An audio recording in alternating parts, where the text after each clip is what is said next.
Hola, muy buena tarde a todos. Estamos aquí desde las oficinas del INSABI. Bienvenidos a una sesión más de este entrenamiento continuo México contra el COVID. El día de hoy tenemos el gusto de presentarles a la doctora María de la Luz Casas Martínez. Ella es médico cirujano, doctora en ciencias del área del conocimiento de bioética por la UNAM. Pertenece al Sistema Nacional de Investigadores. Ella es investigadora del Centro Interdisciplinario de Bioética de la Universidad Panamericana, miembro fundador del Seminario Interinstitucional de Bioética, expresidenta de la Academia Nacional Mexicana de Bioética y exconsejera de la Comisión Nacional de Bioética. Doctora María de la Luz, qué gusto y qué placer que nos acompañe el día de hoy con nosotros. Le cedemos los micrófonos para que inicie la sesión del día de hoy, doctora. Encantado.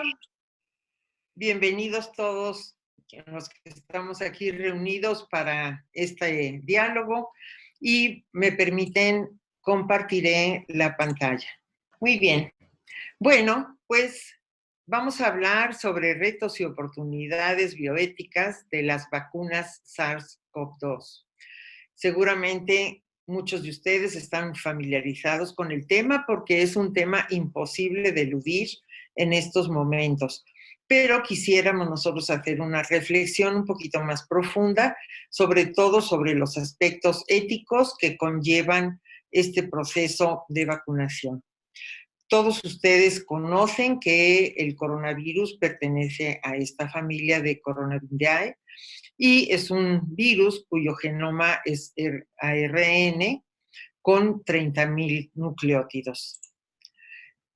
Tenemos aquí una representación de las particularidades de este virus, sobre todo de la proteína S, que todos conocemos y que caracterizan tanto a esta familia de coronavirus.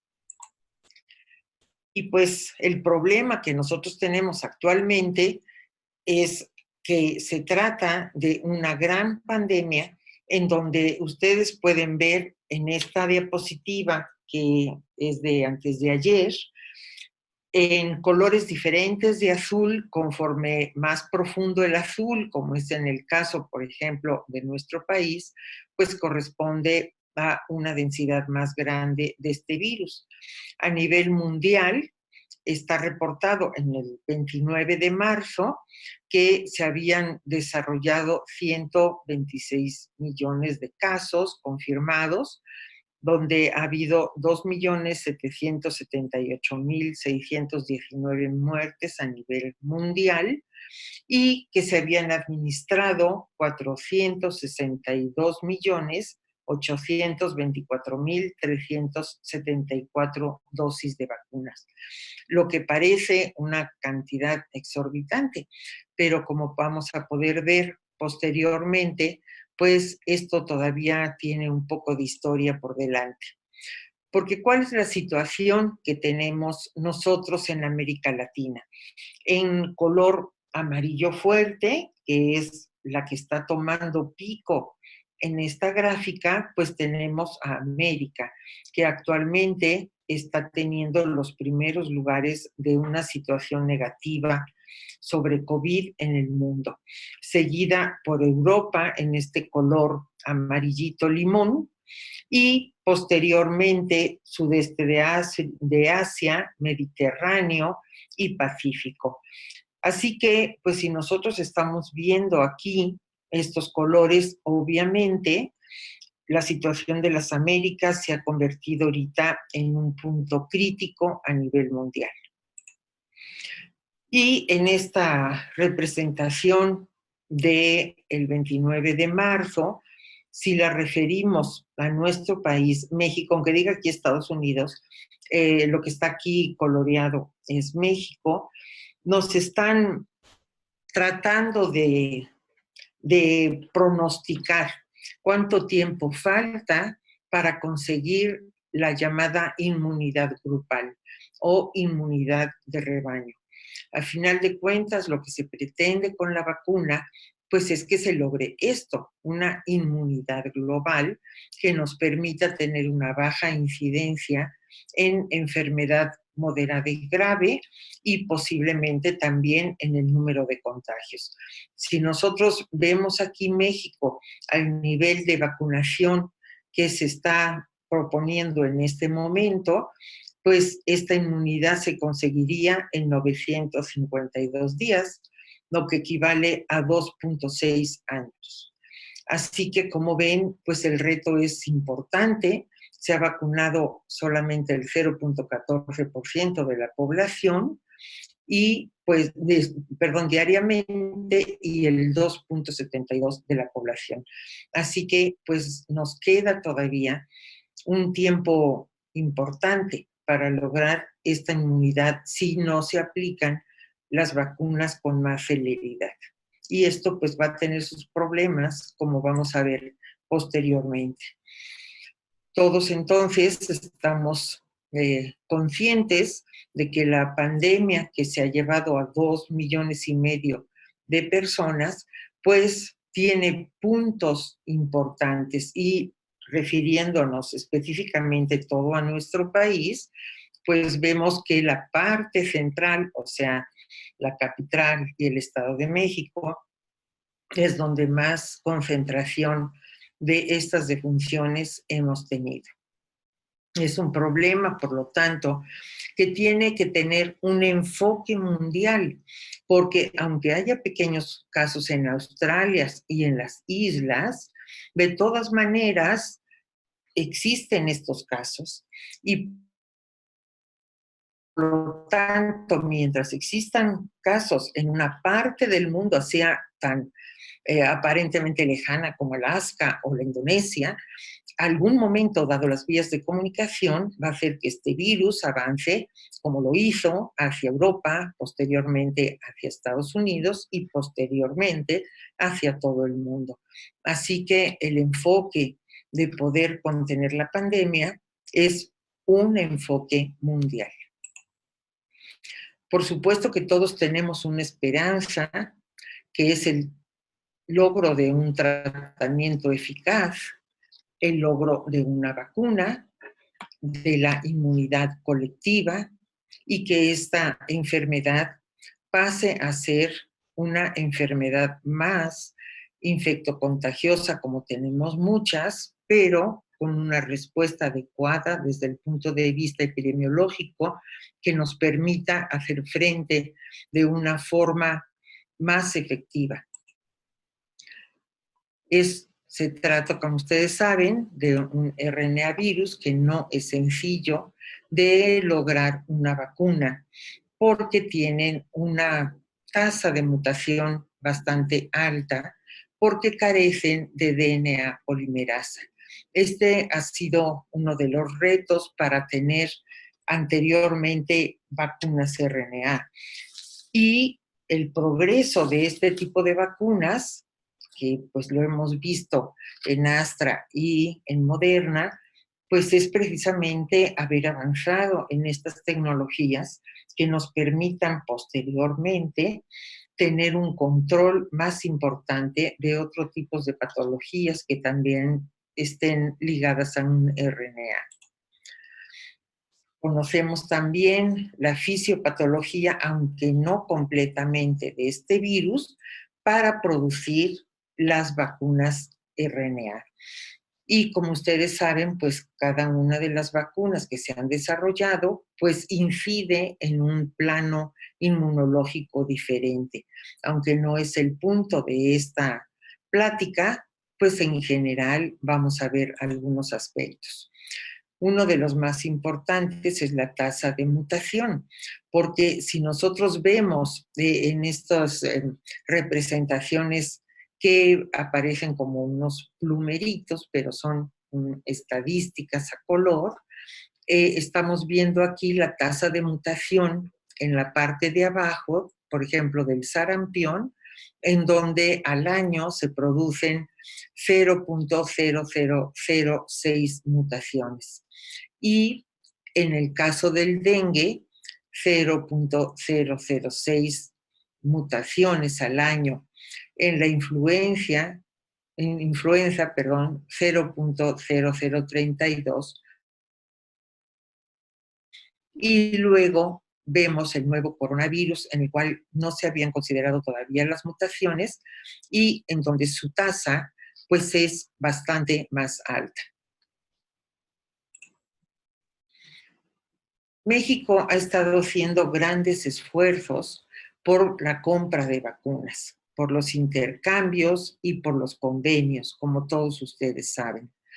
Y el gobierno de México, pues, ha logrado el que se puedan surtir vacunas Pfizer, vacunas rusas y vacunas chinas, y tenemos todavía la posibilidad de que estas vacunas se sigan surtiendo, aunque veremos posteriormente, hay problemas muy importantes para que esto se pueda lograr en los tiempos que se había planteado el gobierno, cuando se pretendía que la posibilidad de producción y distribución fuera diferente. Muchas veces uno dice, bueno, todas las vacunas candidatas sobre COVID, anti-COVID-19, tienen éxito. ¿Por qué son tan caras las vacunas? ¿Por qué no se han liberado las patentes? Bueno, pues una parte de ese razonamiento tiene que ver con la inversión que se tiene que hacer en este tipo de productos, porque la probabilidad de que una vacuna llegue al mercado es aproximadamente del 7%. Dice, una vez que han entrado en evaluación clínica, del 17%, pero entrada al mercado, 7%. Eso quiere decir que la inversión que tienen que hacer las farmacéuticas o las instituciones de investigación que están realizando estos esfuerzos tiene que ser sumamente costosa. Y para que al recuperar con ese 7% que entra al mercado, la inversión del otro 93% en donde se invirtió y no se pudo rescatar esa inversión, pues pueda ser balanceada y poder seguir con nuevas investigaciones. Efectivamente, son costosos los medicamentos, son costosas las vacunas, pero es que es muy costoso también su producción. Mucho se ha visto de por qué ha sido tan rápida el desarrollo de esta vacuna.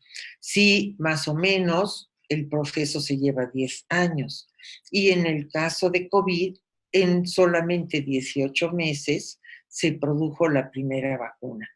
Y eso se puede explicar muy gráficamente por el avance de la tecnología y por la cantidad económica que se ha invertido en esta producción de vacunas y por lo tanto en la posibilidad de que la tecnología avanzara en los puntos en donde estaba restringida debido a condiciones económicas en los últimos años. Así que pues nosotros podemos ver que ha habido una gran cantidad de vacunas descartadas y que se están desarrollando vacunas no solamente de ácidos nucleicos, sino también de vectores virales en base a proteínas y con virus completos, por supuesto, vacunas que han sido con virus muertos. Pues entonces, todo esto pues ya es conocido del dominio público y por supuesto del campo científico. Las vacunas que conocemos más en nuestro país, pues no todavía tenemos la Moderna, pero sí la Pfizer. AstraZeneca todavía no llega suficiente, pero sí tenemos Sinovac. Y en este cuadro descriptivo, que no es exactamente lo que queríamos nosotros incidir, sino que queremos nosotros también que tengamos conocimiento de que esta descripción de las vacunas nos están hablando de que muchas veces no es posible estar determinando la eficacia de una vacuna solamente por el índice en donde se está reportando la eficacia. Porque cada uno, como ustedes están viendo, cada uno de los objetivos y del diseño del estudio son diferentes. Entonces, como no son realmente protocolos estándar, no podemos nosotros también estar comparando muchas veces la efectividad de las vacunas. Algunas se han llevado hacia como objetivos, claro, todos tienen la seguridad de eficacia, pero los diseños están llevados en diferentes tipos de personas, en diferentes objetivos de desarrollo de la vacuna, sea, por ejemplo, prevenir enfermedad grave o enfermedad moderada, y eso hace cambios en la determinación de efectividad. Así que las vacunas del coronavirus pues van a seguir ampliándose porque se van a necesitar no solamente ahora, sino probablemente el resto del tiempo que dure la humanidad y este virus.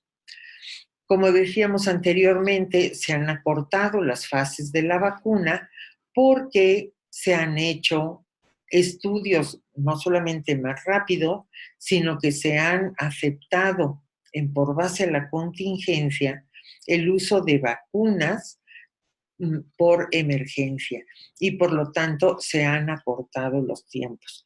Esto no quiere decir que por ello vamos a desestimar la eficacia y seguridad, pero definitivamente el no conocer suficientemente bien a este virus, porque como dijimos anteriormente, tenemos una idea pues mucho mejor en este año y medio del anterior proceso de la historia natural de este virus. De todas maneras, no conocemos toda su historia natural, que nos la darán 2, 3 o 5 años después de la aparición viral. Así que, bueno, pues vamos a tener que considerar algunas cosas importantes en la consideración ética para poder comprender por qué estas vacunas se hicieron, podríamos decir, más rápido y se aceptaron también más rápido. Una de las causas precisamente ha sido, como vimos anteriormente, la mortalidad. Resumiendo entonces, sí se ha cortado el tiempo de obtención de la vacuna COVID, pero no por ello podríamos decir que se ha cortado la efectividad y la eficacia. Pero además, tomando en cuenta los aspectos éticos, como vamos a ver posteriormente, existen necesidades que hay que cubrir, sobre todo en el sentido de proteger la vida de las personas.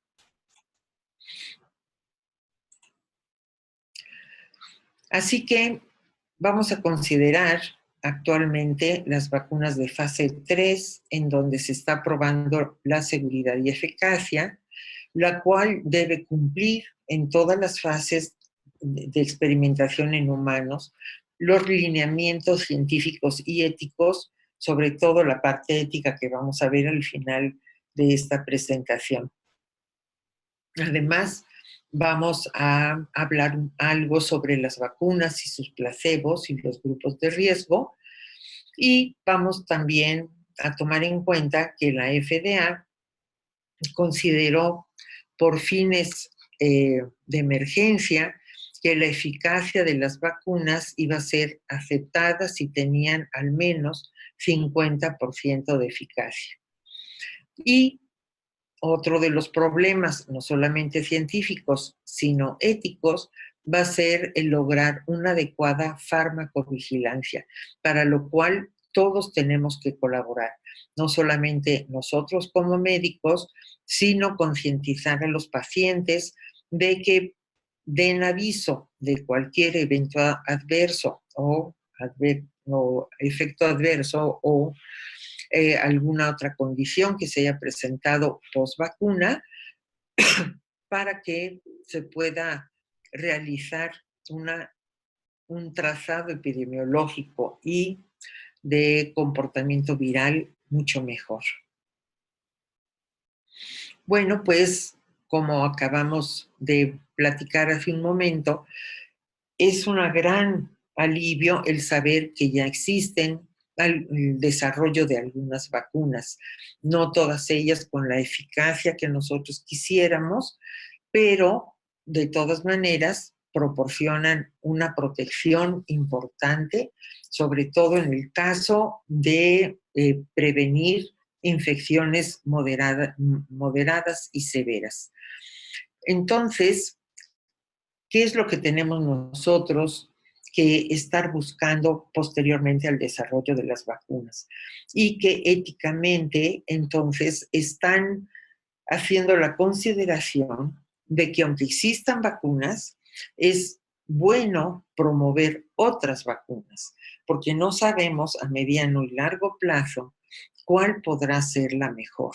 Esto lo vamos a evaluar a través de 2 o 3 años de tener estos cuadros inmunitarios globales y poder hacer ese corte epidemiológico de una forma más científica. Así que una de las propuestas éticas es el seguir apoyando el desarrollo de las vacunas. En primer lugar, porque se desconoce la duración de la respuesta inmunitaria. Aunque se hayan hecho experimentación de fase 3, obviamente, y todos nosotros sabemos que fase 4 es la que nos proporciona una gran cantidad de datos epidemiológicos poblacionales amplios que nos podrían ayudar muchísimo en saber cómo se ha limitado esta pandemia, bajo qué tipo de influencia inmunitaria de la vacuna, la duración, si hay diferencia entre vacuna o no de producción de inmunidad y de qué tipo de inmunidad, si es humoral o tisular o ambas, y, y cómo se ha podido disminuir la posibilidad de muertes a través de cada una de las variedades de vacunas, porque como les decía anteriormente, cada una de las vacunas accede a diferentes puntos inmunitarios de la respuesta. Por lo tanto, sí tendríamos que ver dentro de unos 2 años cuál ha sido la mejor respuesta, cuál es el target, pues, más interesante para la respuesta humoral y tisular. Se desconoce también el nivel de anticuerpos necesarios para proteger frente al virus. Efectivamente, se sabe que se desarrolla una respuesta inmune, pero no se sabe no solamente cuándo, o sea, la parte humoral, que es la que las pruebas están detectando, las pruebas generales, porque las pruebas tisulares son muchísimo más difíciles de hacer, como ustedes saben, están a nivel especializado o de investigación, y entonces, pues nos falta todo eso, desde conocer la respuesta humoral, qué tipo de protección tiene y por cuánto tiempo y a qué profundidad, como si se necesita, que es obvio, la respuesta tisular y si esta, a través de nuevos contactos, se va a generar. Así que, pues bueno, todavía, como les decía, conocemos mucho más, pero no conocemos todo lo que necesitamos de este virus para poder tener un adecuado afrontamiento. El nivel de anticuerpos y su duración parece depender de la severidad de la infección. Y esto es algo también muy importante, porque no sabemos si las vacunas están a nivel de protección de infección, si están a nivel de que las personas no adquieran de infección. Hasta ahorita lo que se ha visto, y los protocolos se han dedicado a eso, es a establecer el no internamiento y el que no haya mortalidad. Pero realmente no se ha podido todavía ver si hay un nivel de protección a la no infección. Entonces, este es otro punto muy importante, porque aunque aunque las personas estuvieran vacunadas, no es claro todavía saber si van a ser portadores asintomáticos. Entonces, bueno, todas estas preguntas nosotros las tendremos que contestar a través del tiempo. Y efectivamente quisiéramos saber la respuesta, pero desgraciadamente no la tenemos todavía. Dicen algunos afectados, parece limitarse a unos 3 meses, pero todavía no se sabe realmente, y menos ya con el desarrollo de las vacunas o de qué tipo de vacuna.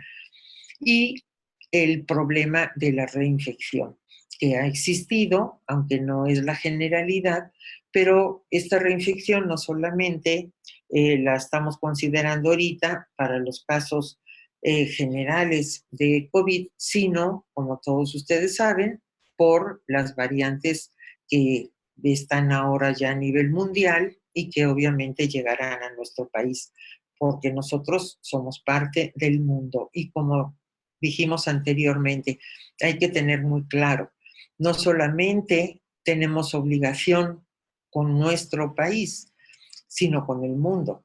No vivimos en un país en donde están encarcelados cada país bajo sus fronteras, ¿verdad? Y si nosotros inmunizamos a un país totalmente, van a estar protegidas las personas. No es posible. Vivimos en un mundo global y por lo tanto necesitamos una protección global. Bueno, como todos nosotros sabemos, el requisito que se ha pedido, sobre todo de las fases 3, es la evaluación de riesgo-beneficio. Y esto es muy importante porque no solamente es un requisito científico, sino un requisito ético y también legal. Como todos nosotros sabemos, el ejercicio actual de la medicina tiene un componente muy importante desde el ámbito legal. Siempre lo ha sido desde el campo científico y ético, pero desde el siglo pasado, sobre todo, pues nosotros tenemos que cumplir con la legalidad y la protección del paciente, el riesgo-beneficio y el consentimiento bajo información es parte de todos estos requisitos legales que debemos de tomar en cuenta y que sin ellos no podemos avanzar de forma ética o jurídica en el mundo de la ciencia. Vamos a ver entonces algunos de los aspectos claves desde el punto de vista ético sobre seguridad y eficacia. Nos enfocaremos en una primera instancia al campo de la seguridad. Pues como les comenté anteriormente, la FDA autorizó como uso de emergencia de las vacunas que se cubriera por lo menos el 50% de eficacia y seguridad. Y señaló en su documento, cuando no existen alternativas adecuadas, aprobadas y disponibles. Y efectivamente, este es el caso de esta infección. Nosotros quisiéramos que no se hubiera aprobado por emergencia, sino que tuviera realmente todas las fases de aprobación de comercialización. Pero efectivamente fue una emergencia. Las personas empezaron a morir, se empezaron a rebasar todos los sistemas de salud y FDA tuvo que aceptar que por esta emergencia, estas patentes, bueno, no son todavía realmente patentes confirmadas, sino que se pudiera aceptar el uso como uso de autorización de emergencia. Vamos a ver de estas vacunas cuáles logran la aprobación de comercialización posterior. Esta es una de las razones también por las cuales están a uso gubernamental. A mí me han preguntado muchas veces que por qué en México solamente el gobierno tiene las vacunas, por qué no permite la compraventa libre de las vacunas. Bueno, por una de las razones es precisamente que no se tiene esa aprobación de comercialización, porque todavía no se han ajustado lineamientos, entre otros, de fase 3 amplia o de uso de eficacia mayor del 50%. Otro de los puntos importantes desde la perspectiva ética son los ensayos con placebo. El logro de las vacunas, pues como todos nosotros sabemos, tiene que pasar primero por las fases de investigación básica, posteriormente en animales y después en humanos. Ha sido un problema muchas veces el poder lograr adecuados ensayos con animales, porque este RNA virus no ha tenido una respuesta interesante en ratones, por ejemplo, que es donde se hacían la mayoría y es donde era más barato hacer este tipo de ensayos, sino que se han tenido que usar monos y se han tenido que usar otro tipo de animales mucho más caros que muchas veces no presentan la respuesta inmune que se espera en los humanos. Así que, pues definitivamente es importante que se consideren estos aspectos. Y además, cuando se aplica la vacuna en humanos, pues se presenta la posibilidad de hacer ensayos con placebo. Todos nosotros sabemos que en animales esto es la forma adecuada de encontrar las dosis y también la eficacia y seguridad de los medicamentos o de las vacunas. Eso es algo aceptado en experimentación animal.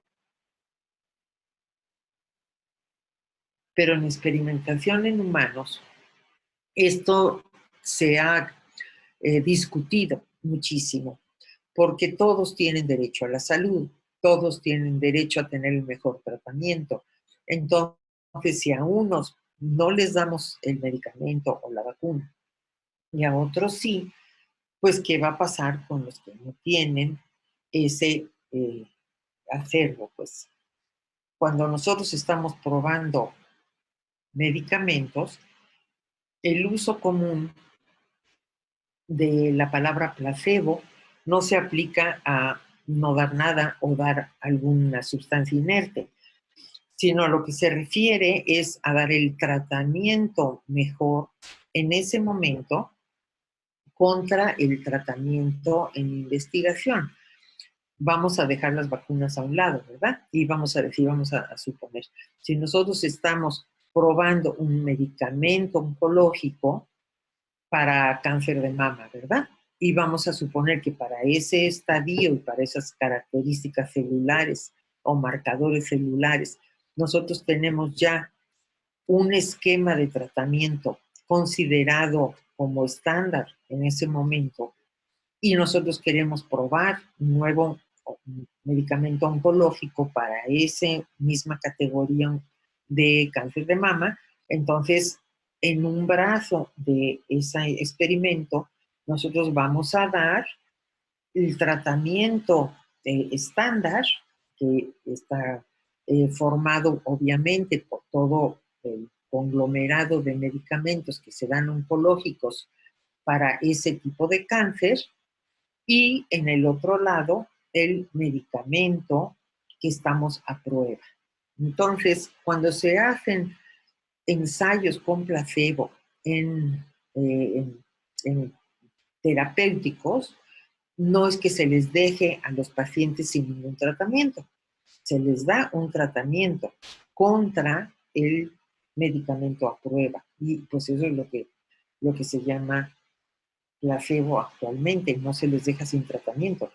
Pero en este caso, en donde no hay ninguna otra vacuna con la que podamos probar, porque no existía ningún tratamiento ni ninguna vacuna contra este virus, ¿qué es lo que le podríamos dar a estos pacientes? Entonces, en esos casos, pues el uso de placebo sí se aplicó a los participantes como se hacía en épocas anteriores. O sea, cero tratamiento o cero aplicación de vacuna contra vacuna. Pero ha sido porque no existía ninguna otra alternativa que pudiéramos usar contra la vacuna a explorar. Entonces, ¿qué es lo que tenemos que tener nosotros muy claro? Pues efectivamente el tener a los participantes con un consentimiento bajo información en la forma más clara que pudiéramos nosotros obtener. Las personas que intervienen en un protocolo de investigación deben de conocer, obviamente, que pueden o no recibir el tratamiento para lo cual fueron convocados. ¿Cuál es el valor social de que nosotros hagamos experimentación con placebo?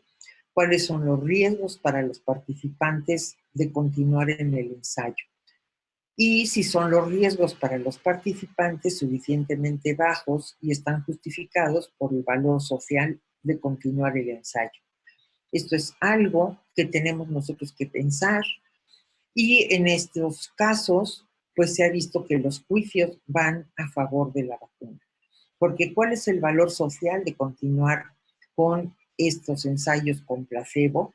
El poder ver a corto plazo, porque obviamente si nosotros hacemos estudios con placebo, son muchísimos más cortos y tenemos resultados más, podríamos decir, en menos tiempo y con mayor validez, porque solamente estamos dando la vacuna o no vacuna, y pues el valor social es poder aplicar a una gran cantidad de la población estos resultados a corto plazo. ¿Cuáles son los riesgos para los participantes de continuar el ensayo? Por eso, hasta hace muy poco tiempo, hace apenas 2 o 3 meses, se ampliaron los ensayos a personas de más de 60 años y de menores de 18. Y todo la parte anterior fue precisamente hacia las poblaciones de riesgo moderado o bajo, o sea, adultos sanos.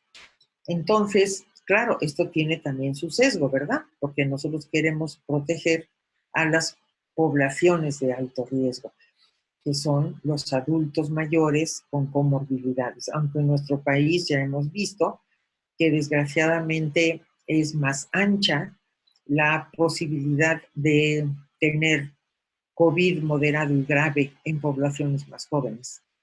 Así que mundialmente sí existía un riesgo para los participantes, pero se escogieron, sobre todo en las primeras fases de obtención de las vacunas, población joven y sana, para poderlo aplicar a mayor cantidad de personas posteriormente.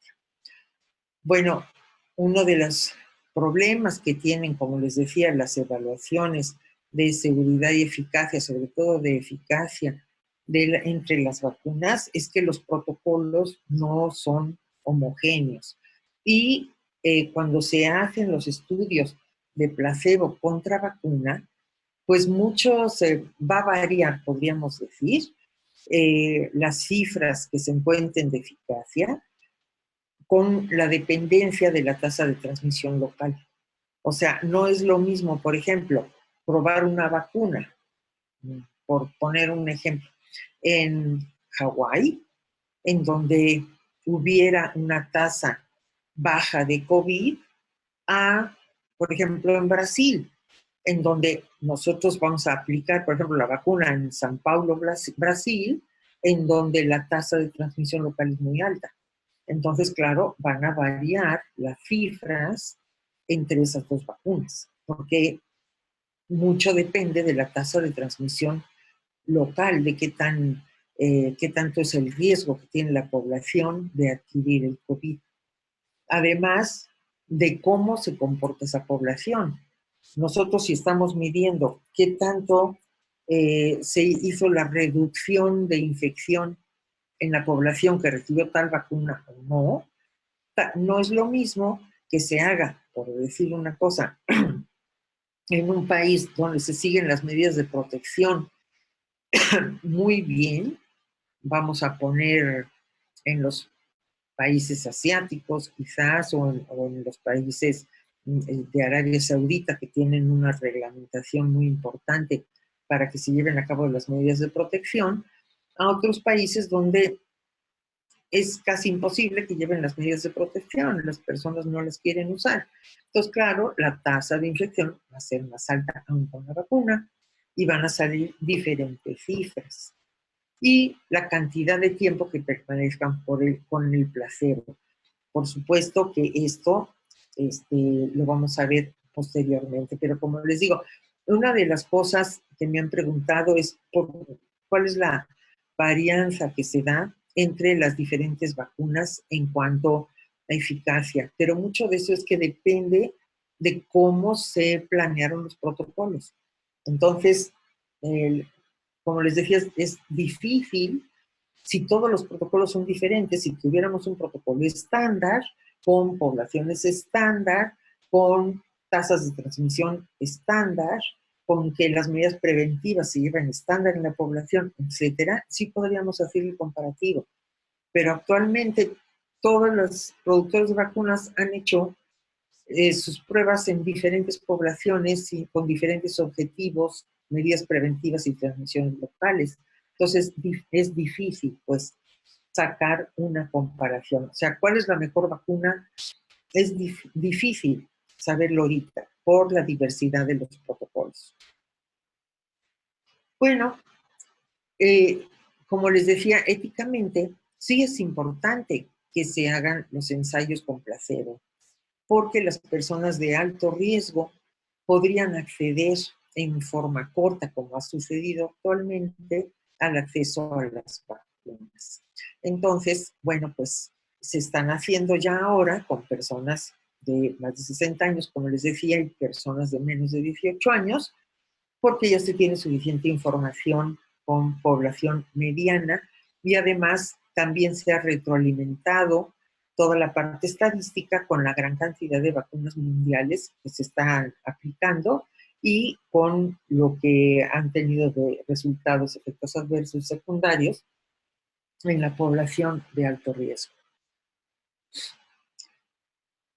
Una de las preguntas éticas que nos cuestionamos es que ¿por qué seguir, como les decía, produciéndose vacunas sabiendo una eficacia? Bueno, pues en primer lugar es que no sabemos cuál es la más eficaz, ¿verdad? Y además, otra de las cosas es que no sabemos dentro de 2, 3 años cuál será la vacuna que dentro de los aspectos, como les decía, de en qué parte del sistema inmune están siendo blanco, pues va a ser la más efectiva. Sí, hace falta que se desarrollen otras vacunas y esto es otro de los puntos interesantes que podremos ver posteriormente.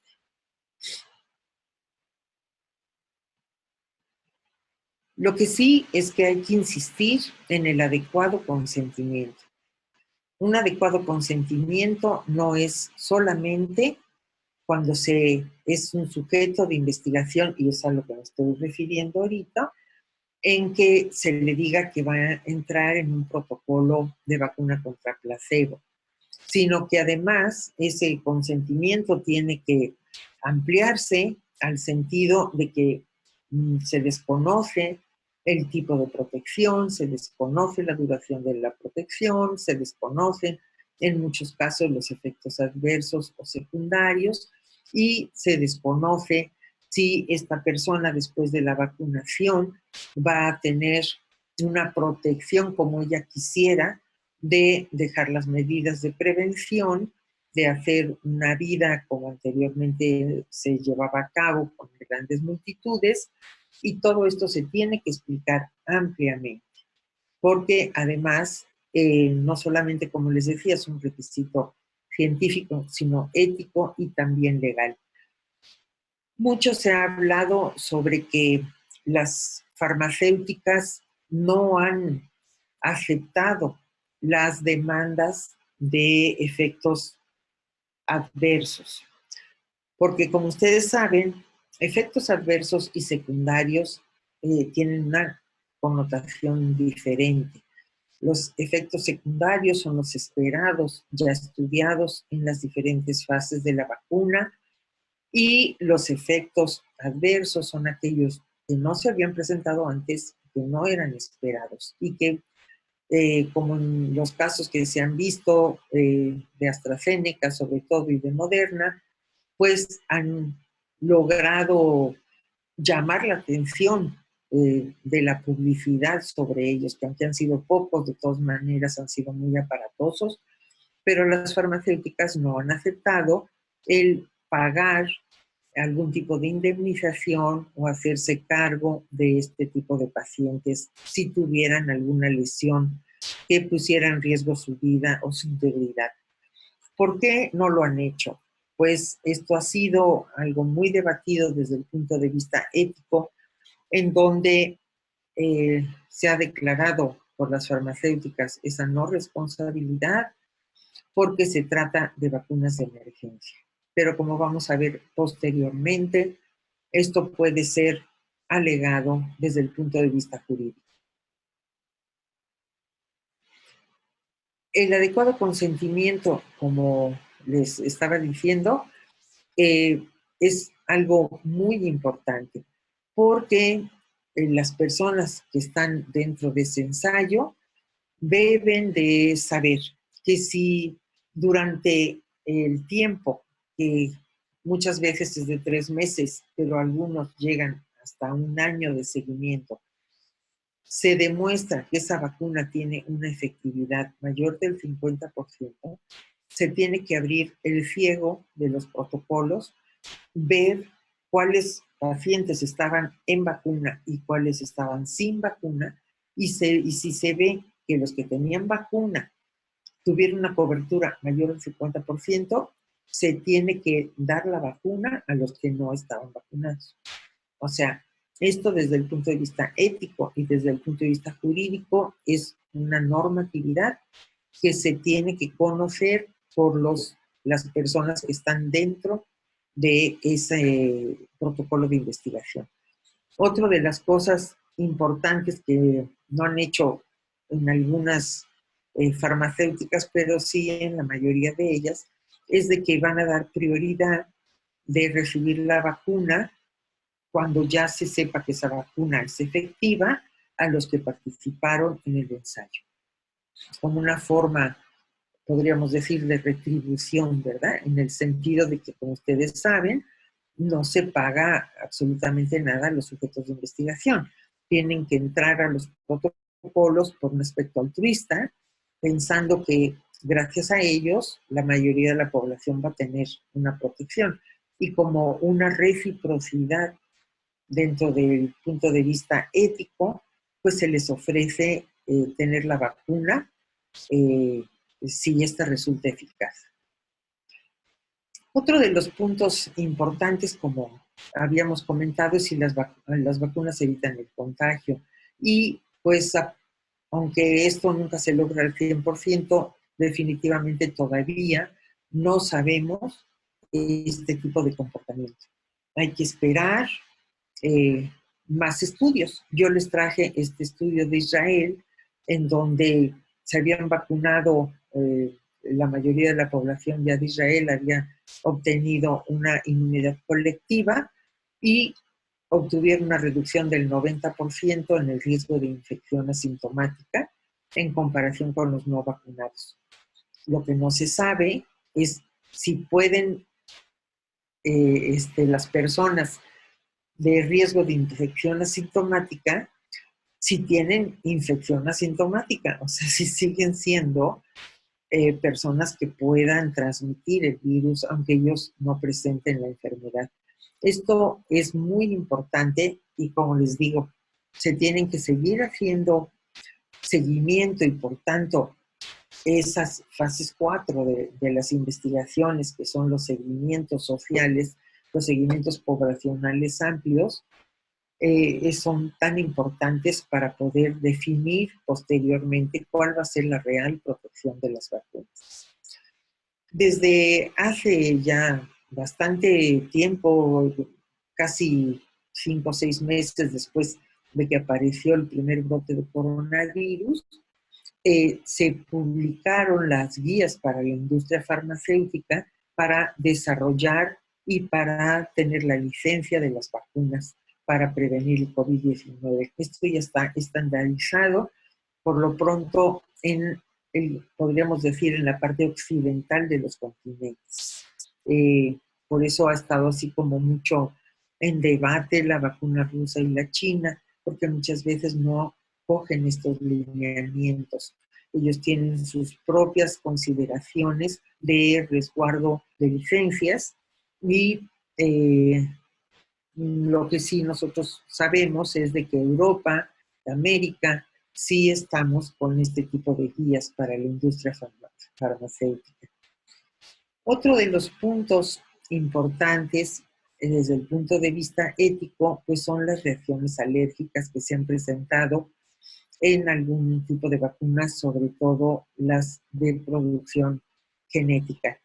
Y pues si nosotros estamos viendo los casos de anafilaxia y ven ustedes en este cuadro, realmente son pobres, aunque, como les comenté anteriormente, pues sí, son muy aparatosos. Dentro del área de la protección de los pacientes, es por eso pues que se tienen que, al ver este tipo de presentaciones y conforme les digo, la historia natural del virus se manifieste y el de las vacunas, seguramente vamos a ir ampliando las medidas de protección. Pero es imposible que en este poco tiempo de conocer este virus, porque es tan nuevo y se ha avanzado tanto, pero no lo suficiente, porque no es por culpa de la industria ni de los gobiernos, sino de la propia historia en donde estamos nosotros puestos. Se necesita tiempo para conocer todos estos aspectos que aparentemente van a ser novedosos, pero que son parte de la historia natural de este nuevo virus. Bueno, pues en seguridad, en la vacuna Oxford AstraZeneca, pues se han reportado esos casos de probable, bueno, de anafilaxia. Y aquí tenemos que tenemos con la nueva vacuna, y la mielitis transversa, que también apareció como las primeras reacciones de la vacuna AstraZeneca. No se ha visto realmente que todos los casos sean atribuibles a la vacuna. Pero todo esto requiere estudios no solamente de los pacientes, sino también estudios estadísticos mundiales para poder discernir si o no está ligado a efectos adversos. Y esto va a llevar tiempo, generalmente mínimo 3 a 6 meses y a veces más, porque ya se ha visto que a lo mejor algunos eventos adversos no se van a producir inmediatamente o a corto plazo, sino que a lo mejor pueden llevar algún tiempo más, quizás un año o más. Pero, aunque se han reportado mialgias y se han reportado muertes, de todas maneras, esto no se ha podido ligar directamente con las vacunas. Cuando en los medios de comunicación se dice, bueno, es que de comprobar y lo dicen así como que se están defendiendo los laboratorios. Bueno, efectivamente sí puede ser una de las razones, porque hay que tener todos los datos que proporcionan todos los centros de vacunación y obviamente en este caso población mundial para poder valorar con los cuadros anteriores si era una posibilidad de que estos pacientes presentaran este tipo de patología. Si nosotros nos vamos ahora a la eficacia, pues como comentamos anteriormente, es difícil, aunque traigo aquí algunos cuadritos, pues sí se ven muy bien de momento, ¿verdad? Pero si nosotros vemos el diseño de los protocolos, como les estaba yo contando, pues vemos que no es homogéneo. Entonces, no es fácil el decir exactamente cuál es la eficacia. Si nosotros vemos Pfizer y están poniendo una eficacia de 95% en general y con la variante de Inglaterra 95% y con la variante de Sudáfrica no sabemos ni tampoco con la de Brasil, ok, ¿qué quiere decir? Que sus protocolos todavía no están diseñados para eso y que la vacuna Pfizer en las condiciones de adultos y sin comorbilidades en una ciudad X que tenía una baja tasa de infección por coronavirus. Tuvo una eficacia del 95%. Como les decía, si esta vacuna se hubiera probado en Sao Paulo, Brasil, con una tasa alta de probabilidad de infección, con baja tasa de medidas de protección, ¿hubiera sido la misma? No lo sabemos. ¿Cuándo lo vamos a saber? En mediano plazo, cuando nosotros tengamos las cifras de vacunación global. Bueno, pues entonces volvemos a lo mismo.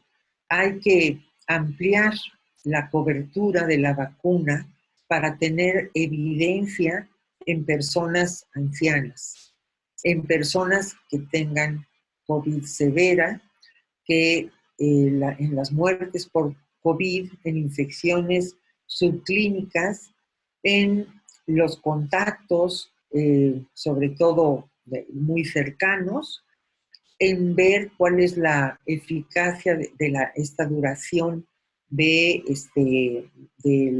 los anticuerpos, si es eficaz en niños, en tratar de identificar la parte de protección en el campo inmunológico para ver cuál es la parte más importante a atacar por las vacunas, si es el RNA o si es la espícula S, o qué tipo de parte del virus o en qué parte incidir en el sistema inmune, y por supuesto en las nuevas variantes que se tendrían que poder tratar de que las vacunas tomaran esas variantes en una misma aplicación.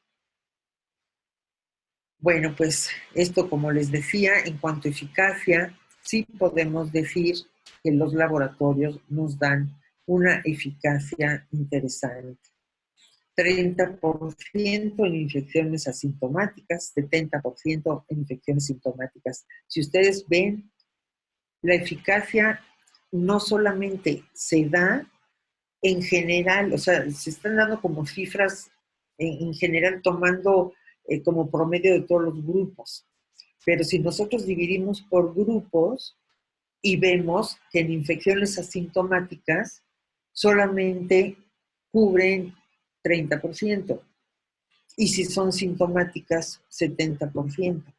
O sea, realmente si hacemos un promedio, y ese es el que nosotros manejamos, pero eso no quiere decir que sea muy efectiva, por ejemplo, en infecciones asintomáticas.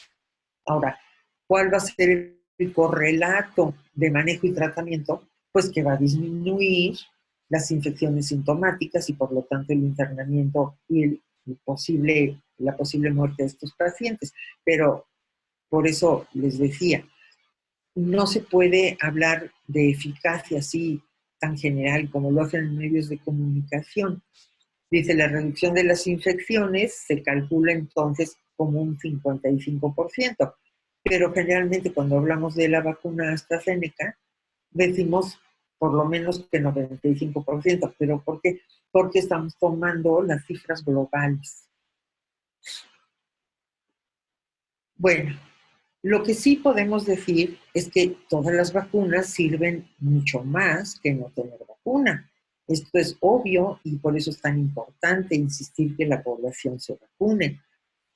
Aquí tenemos cifras, por ejemplo, en donde 27 personas con la vacuna se infectaron, con la vacuna se infectaron y 70 con el placebo. Y de ahí se saca la incidencia de eficacia de 62%. Y luego tenemos la siguiente, de que se infectaron 3 personas con la vacuna y 30 con placebo, pues nos da un 90%. Así que, bueno, a lo que vamos es que efectivamente las vacunas son eficaces.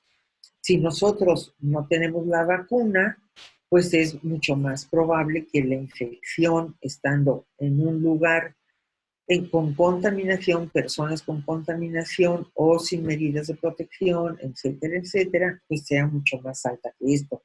Y además, que la presentación sea más grave.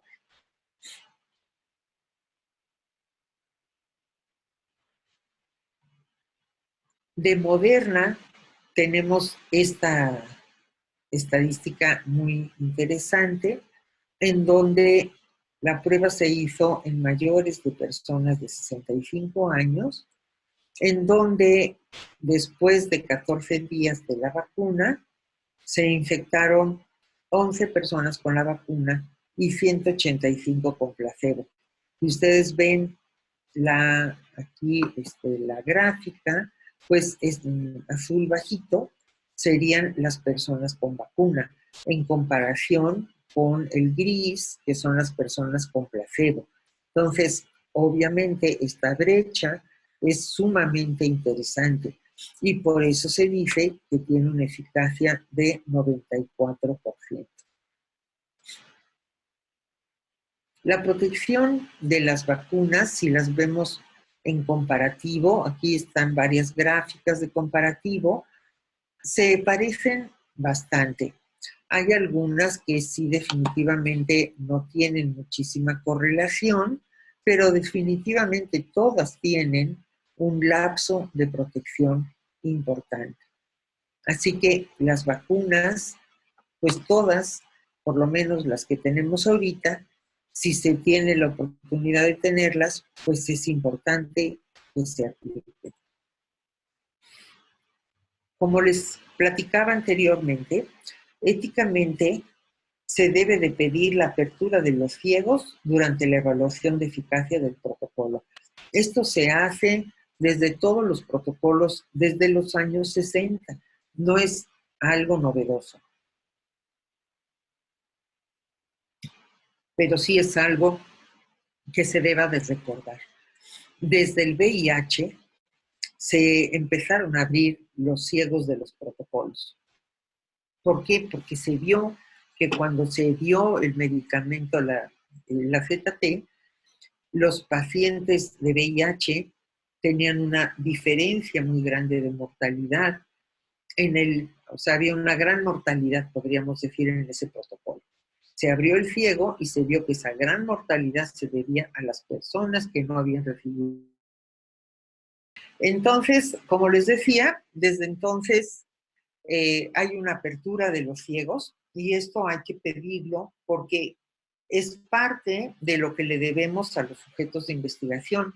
Por entrar en una investigación deben de tener la protección de su salud ante todo. Bueno, pues como conclusión en general, tomando así como ejemplo la vacuna AstraZeneca, Moderna y Pfizer, pues podemos decir que hay que valorar la diferencia de la eficacia de estas vacunas a mediano y largo plazo. Además, estas vacunas, sobre todo la Oxford, tenemos limitados algunos datos, pero en pacientes de más de 75 años, pues todavía los tenemos más limitados. Todo esto se va a ir ajustando. Yo sé que cuando nosotros somos poblaciones de este tipo, pues quisiéramos que todo estuviera solucionado, pero les digo, desgraciadamente es el tiempo el que tenemos que esperar. Y además la seguridad de los vacunados pues ha sido realmente importante para poder seguir con estas vacunas. Desde el punto de vista ético, quiero hablarles un poquito de los estudios reto. Seguramente ustedes ya han oído sobre ellos, pero tuvieron una controversia ética importante. Los estudios reto se realizan para acelerar la obtención de la vacuna y están aprobados por la Organización Mundial de la Salud desde 2016. Aquí, la Organización Mundial de la Salud tuvo un comité de expertos para estandarizar los estudios reto. ¿Y en qué consisten estos estudios? En los protocolos reto, los sujetos de investigación se ponen en contacto con el agente infectado, estén o no vacunados. ¿Cuál es la diferencia entonces? Bueno, ¿cuál es la ventaja de que se acorta el tiempo? Porque los investigadores no tienen que esperar que se contagien al azar en una población, sino que al enfrentarnos al virus, pues Ahí se puede ver si la persona se infecta o no.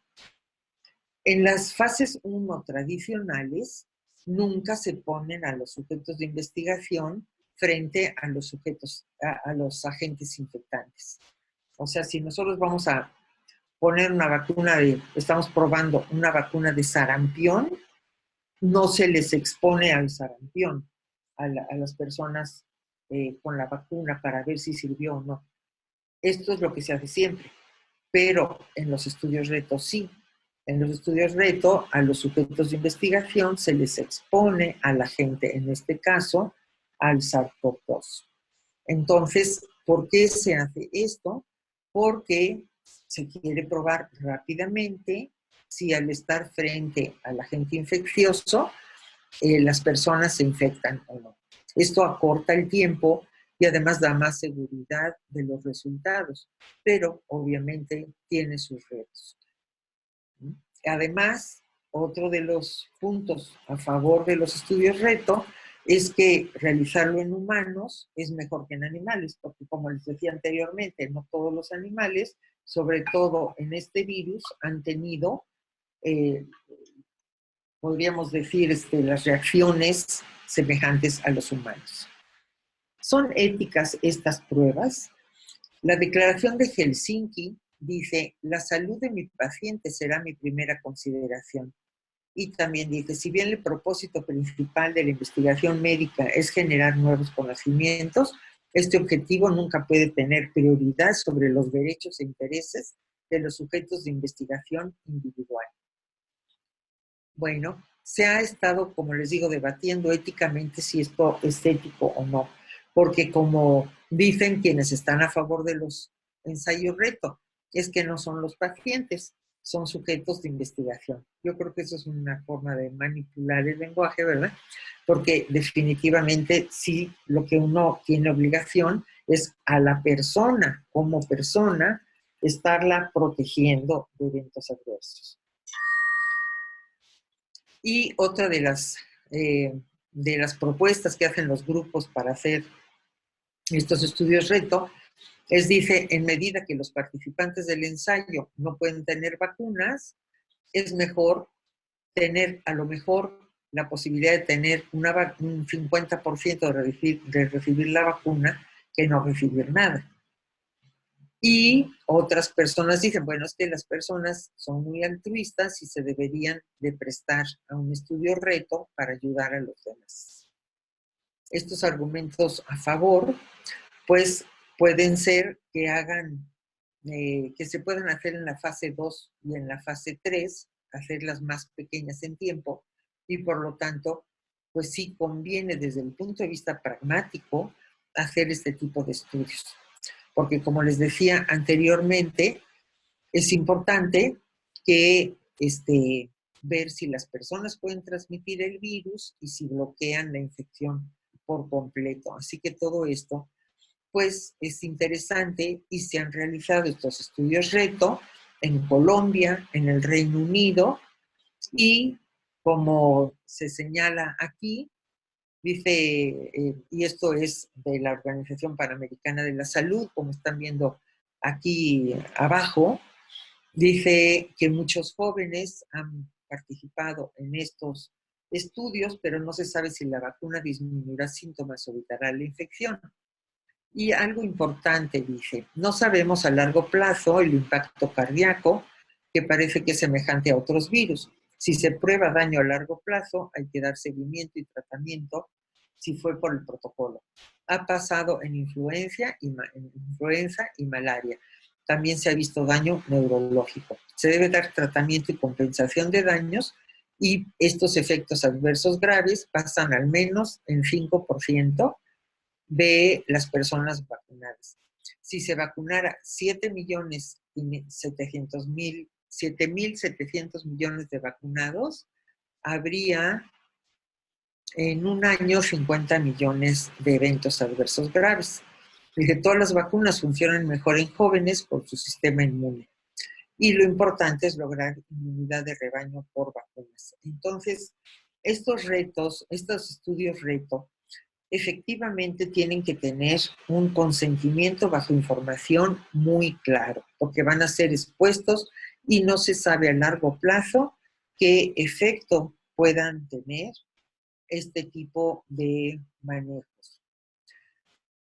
Bueno, pues como estamos viendo aquí, en Reino Unido también ya se hicieron en 90 jóvenes sanos y se llevará todo esto a nivel nacional.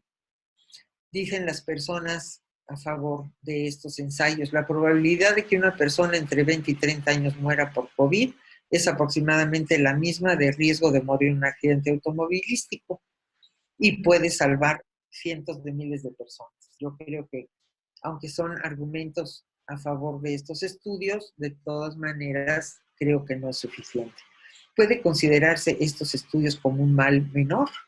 Pues el consentimiento informado, vuelvo a señalar, debe ser riguroso y debe incorporar prueba de que la persona lo entendió perfectamente. La persona debe de explicar qué es lo que entendió del consentimiento al investigador, para que esté seguro el investigador que así lo entendió. Bueno, pues los estudios reto, ¿cuál es su marco regulatorio? Definitivamente no hay marco regulatorio. La FDA ha incluido estudios reto en su guía, pero no se han desarrollado ningún marco de tipo legal. Así que, pues esto hay que tomarlo en cuenta porque definitivamente para el caso de que haya efectos adversos graves, no hay protección. Por eso es tan importante los comités de ética de investigación, porque ellos son los regulatorios en este sentido y deben de estar muy sensibilizados a que la persona, el paciente, el sujeto de investigación es la prioridad. Obviamente con bioética es el marco regulatorio y se han hecho grandes esfuerzos para esto, minimizando el riesgo, sobre todo en el uso de placebo, en que se haga por comités independientes y que sea un consentimiento informado real. Otro de los aspectos es, como les vuelvo a decir, el que se implemente la farmacovigilancia para que se pueda realmente conocer cuál es la historia natural de todo esto y poder lograr la ansiada inmunidad de grupo. Esta inmunidad de grupo, pues como todos lo conocen, se basa en lo que se llama el número R, que es una cifra que nos está diciendo la posible nivel de transmisión. Esta inmunidad de grupo es la cantidad de vacuna que se necesitará para lograr este tipo de inmunidad. Ya lo vimos que aquí en México pues vamos a tener más de 2 años para eso, para llegar a un R0. Y se considera que se va a necesitar entre 75 y 90% para este R0. ¿Y qué va a pasar si los países no alcanzan estos niveles más tan altos? Pues va a tenerse una endemia en donde pues podrá ser de bajo nivel, pero va a pasar, como ya todos lo suponemos, como pasa en el caso de la influenza. La declaración de Great Barrington de 2020 de epidemiólogos nos dicen que están en contra de lograr la inmunidad de rebaño porque ellos creen que hay que exponer a la población para que la logre más fácil y no a través de las medidas de protección y las vacunas y el tratamiento. Pero en consecuencia, en octubre del 2020 se presentó el manifiesto de John Snow, en donde dice que el pretender que no se vacune a la población y exponerlas a una inmunidad de rebaño generalizado y nada más dado a la casualidad es poco ético, porque no se sabe la inmunidad, porque no se saben los riesgos que se asumen y porque habría una gran mortalidad. Así que definitivamente el lograr la inmunidad de rebaño sin evidencia científica es una falacia, ellos dicen. Hay que definitivamente hacer pruebas, dar seguimiento tener control poblacional y lograr que se vacune la mayoría de las personas y se sigan con las medidas de prevención. ¿Cuándo puede ser efectiva la inmunidad de rebaño? En caso de que exista un único huésped, en que la infección se transmita de persona a persona y que la transmisión induzca una inmunidad sólida. Y pues se han documentado casos de reinfección y no se sabe todavía cuál es la tasa de contagiosidad de todas las variantes virales. Así que, como les decía, pues sí, hay que seguir con las medidas de protección. Si no se hacen estas acciones, podrían morir una gran cantidad de personas. Bueno, pues es posible realizar en la población vulnerable muchas medidas, pero pues se está viendo que cada vez más poblaciones jóvenes han tenido fallecimientos por COVID. Así que, como hemos dicho muchas veces, la inmunidad de grupo debe ser global. El acceso acorde a la justicia distributiva ha sido, pues, como el problema que estamos viendo ahorita. El acceso a las vacunas, pues, es una parte grave de la cobertura mundial. Aquí estamos viendo el cuadrito en verde, conforme verde más oscuro hay más protección, verde más clarito, mediana protección, obviamente rojo, no tienen protección, y naranja muy pobre. Y como ustedes lo están viendo y claramente, la protección global está lejos de poder haber sido lograda. Y esto es por la distribución de las vacunas. Y definitivamente, pues se han hecho mecanismos como COVAX, pero aún así, pues estos no han podido ser completamente eficaces porque las vacunas están a nivel privado y ha habido problemas para la distribución. Las vacunas de COVID, entonces, no han llegado a veces a países que no han llegado ni siquiera a una sola vacuna.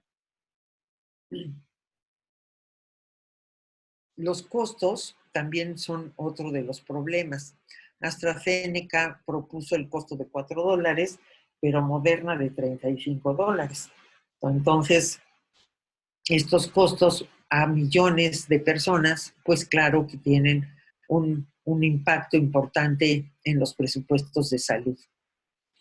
El mecanismo de acceso global, pues desde el año pasado se estuvo viendo a través de la OMS y de la OPS y de todos los sistemas relacionados con la ONU a través del mecanismo COVAX, que es un sistema en el cual los países están aportando ayuda para los países pobres.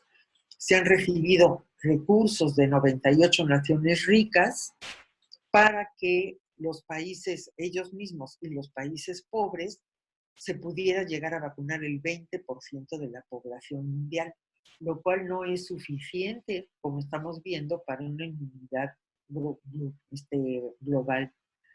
Y el objetivo es que los países tuvieran vacunas antes de julio del 2021, lo cual hasta ahorita pues no se ha podido llevar a cabo. El precio de las vacunas, como les decía, pues también es algo importante y varía si se compra por COVAX o se compra directamente. En la Unión Europea, AstraZeneca, pues ha puesto en $2.19 la dosis, pero en Sudáfrica a $5.25.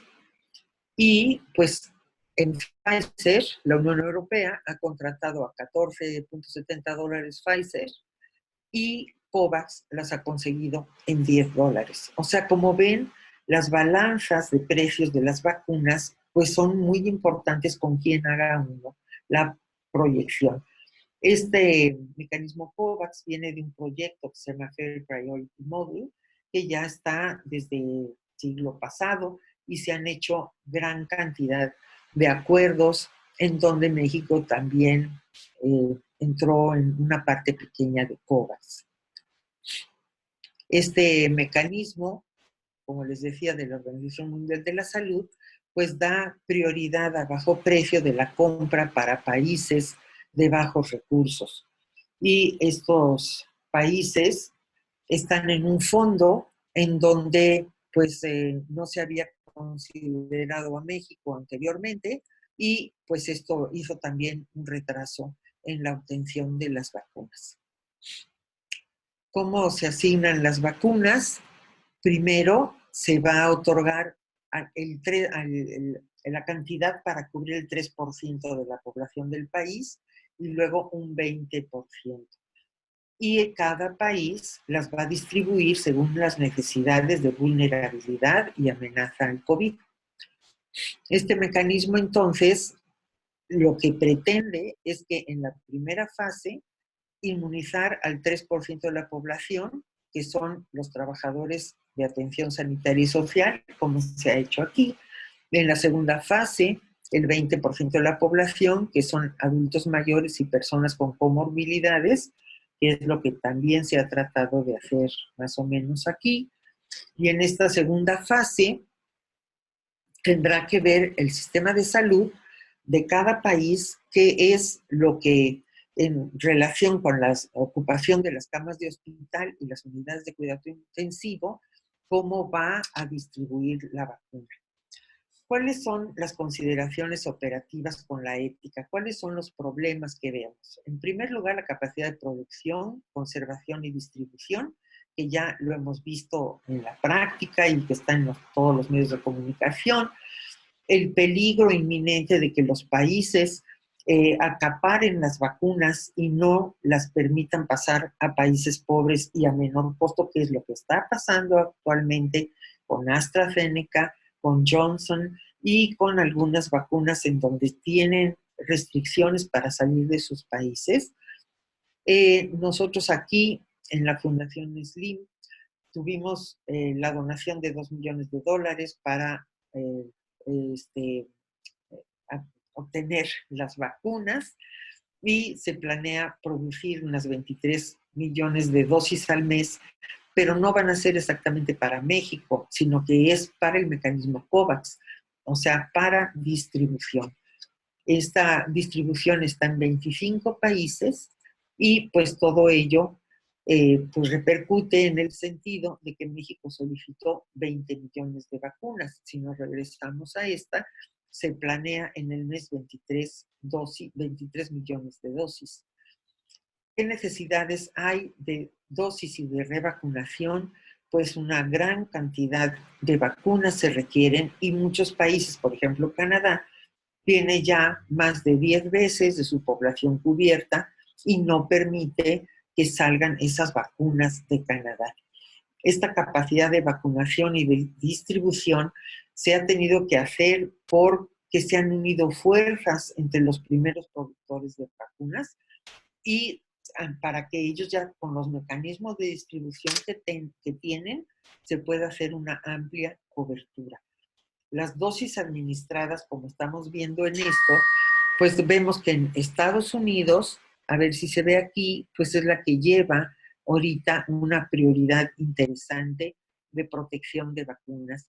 Y luego en verde oscuro vemos aquí a México, ¿verdad? Entonces aquí tenemos a México y aquí tenemos a Estados Unidos.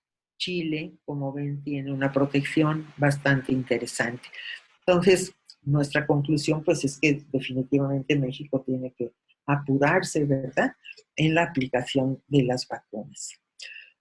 ¿Hay necesidad de asegurar una segunda dosis? Sí, éticamente y científicamente se debe asegurar esta segunda dosis en los tiempos en que las farmacéuticas estén indicando que es efectivo.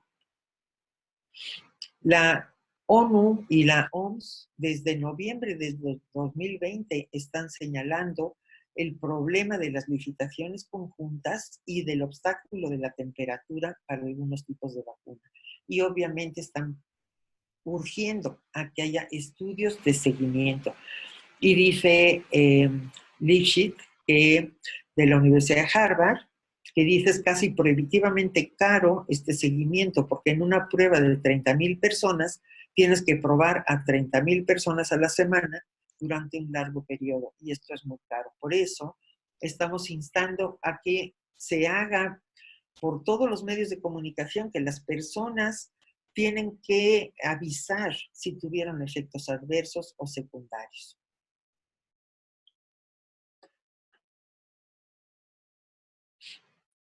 ¿Qué sería lo ideal?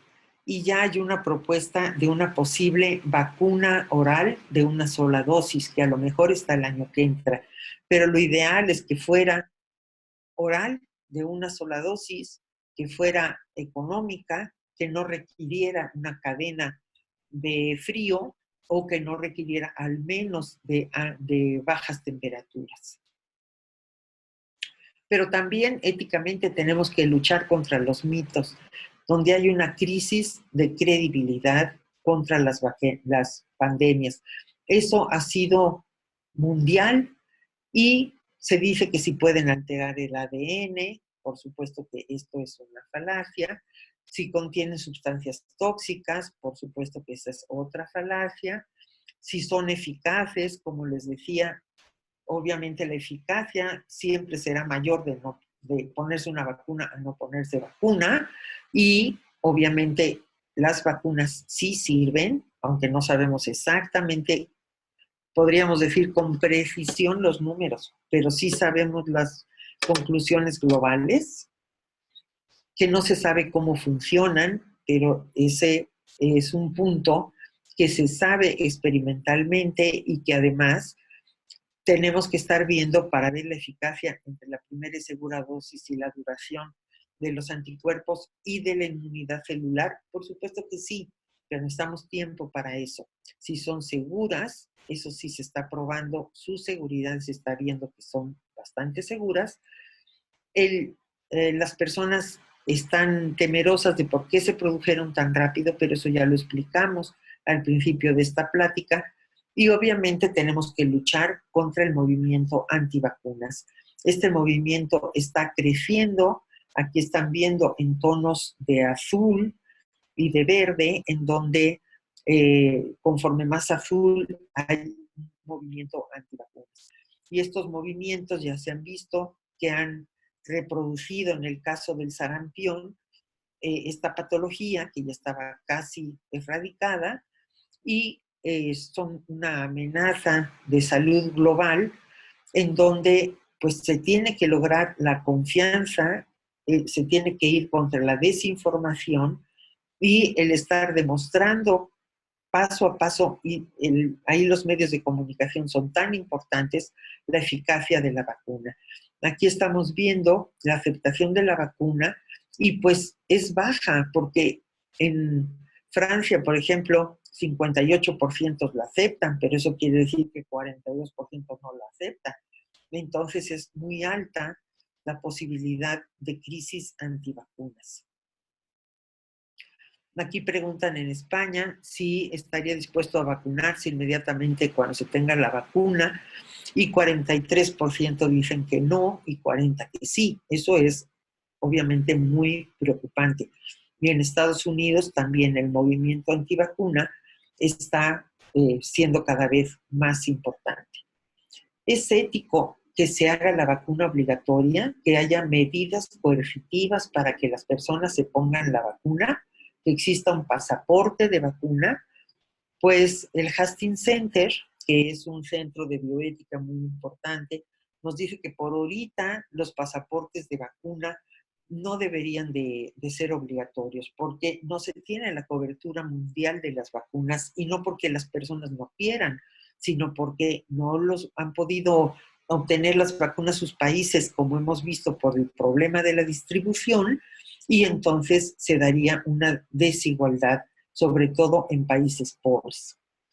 Entonces, lo que se debe de hacer es no exacerbar la confianza, no exacerbar la desigualdad, sino que se debe de tratar de que cuando ya haya realmente una cobertura suficiente, pues a lo mejor sí pedir que haya un tipo de pasaporte.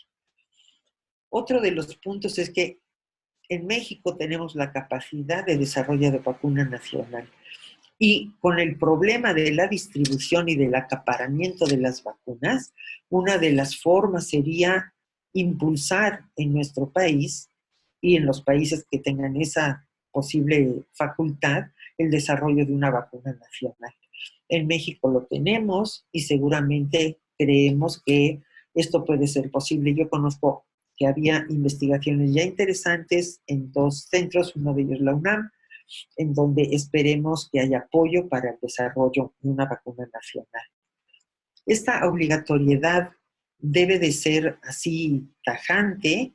Bueno, pues se ha propuesto ese pasaporte para los viajes en avión para pasar de un país al otro, pero como les digo, no se puede aplicar ahorita de esa forma tan tajante, porque la distribución de las vacunas no es global y no es culpa de las personas. Así que, bueno, pues habrá que ver algún otro tipo de estrategias para que haya una priorización y para que los países no acaparen gran cantidad de vacunas que no van a utilizar, sino que las dejen utilizar por los mecanismos internacionales como COVAX. El uso pediátrico y del adulto, como les decía, ya están en estudio. Y otro punto importante desde el punto de vista sociológico y ético es el cansancio social. Muchas personas ya no quieren colaborar con el aislamiento y las medidas de protección, no solamente en nuestro país, sino en todo el mundo. Y pues nuevamente es muy importante los medios de comunicación que apoyen a una información veraz, porque el compromiso es individual y la ética se basa en este tipo de compromisos. Cada uno es la solución. Como ustedes saben, no existe realmente la población mundial. Es cada una de las personas, el comportamiento de cada una de las personas hace a la población mundial. Así que hay que colaborar, estar en contra del egoísmo, actuar racionalmente, promover una información adecuada y además tener resiliencia ante las situaciones de crisis, porque les digo, ese cansancio social perjudica a la sociedad. Las crisis son crecimiento de valores y hay un compromiso bioético de cada persona para esto. La bioética está por la dignidad, los derechos humanos, para tratar de impedir la vulnerabilidad, para llevar la justicia y la veracidad, y para eso tenemos que actuar junto con el Estado.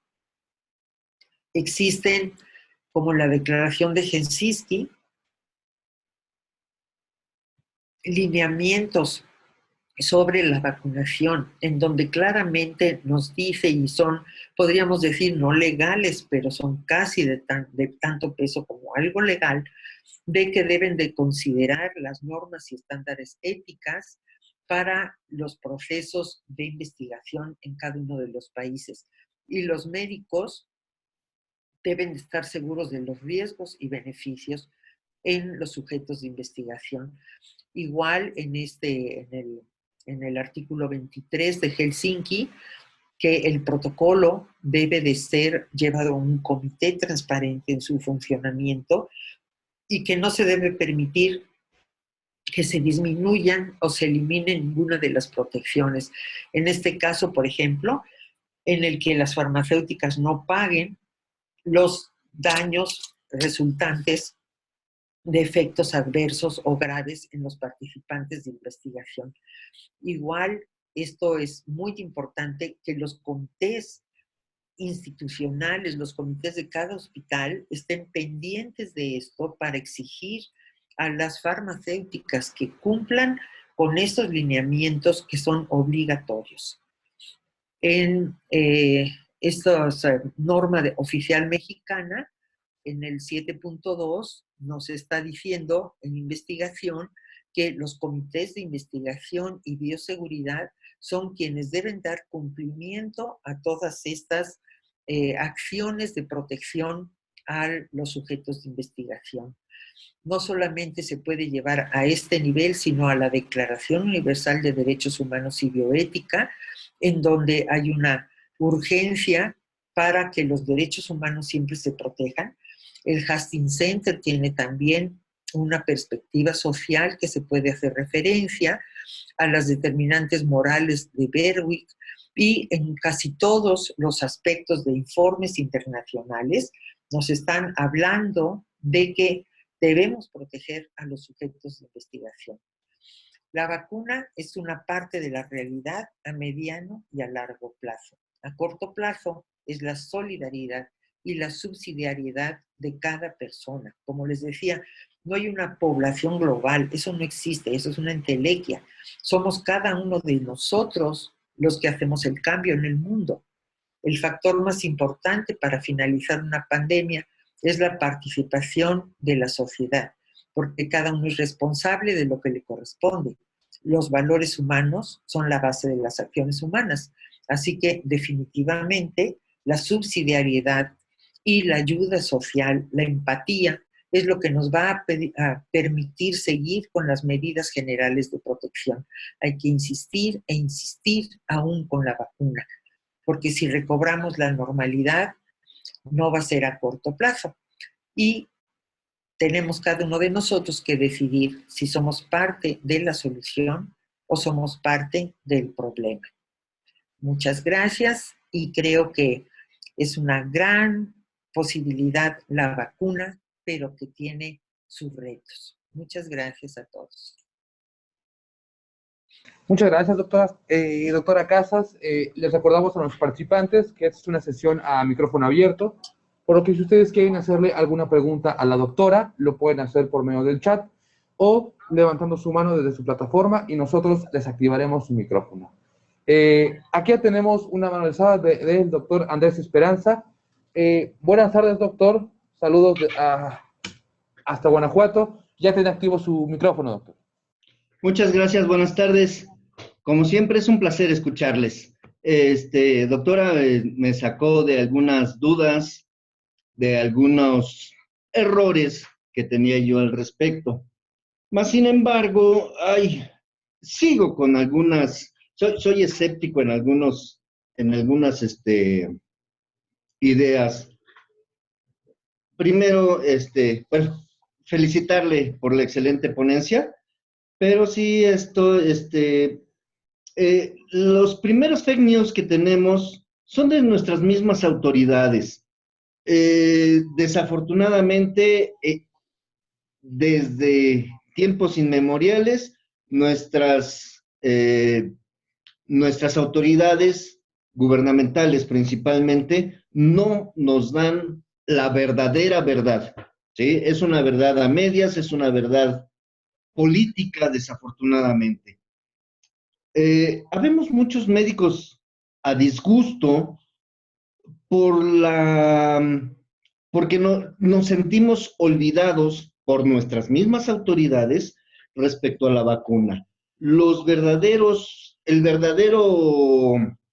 La verdadera primera línea, que somos el primer nivel de atención aquí en la Tierra, no nos han vacunado. ¿Para cuándo? ¿Sí? Y les voy a decir, tan sencillo, siempre lo he dicho fuerte y quedito, nosotros somos la primera atención del paciente. Para nosotros es sorpresa de que, es que no puedo respirar, hijo de su qué barbaridad, y pasó por diarrea, por decir algo, ¿no? Entonces, nosotros no estamos preparados para recibir al paciente COVID, entre comillas, ¿no? Porque debemos de tener la precaución siempre, ¿no? Sin embargo, para nosotros nos llega de sorpresa, nos llega nosotros tenemos que hacer el diagnóstico, ya sea por sintomatología o un diagnóstico presuncional, y entonces ya se los enviamos con ese diagnóstico presuncional al primer nivel, al segundo nivel, a los hospitales COVID y demás. Entonces, pues nosotros somos los olvidados, no estamos vacunados. Quisiera yo pensar que están esperando para protegernos verdaderamente con la verdadera vacuna, porque ahorita no sé si a la primera línea le tocó agüita o le tocó la verdadera protección. Y si es así, ¿por qué no nos los hacen saber? Pues al menos para decir, ok, no somos los olvidados, no,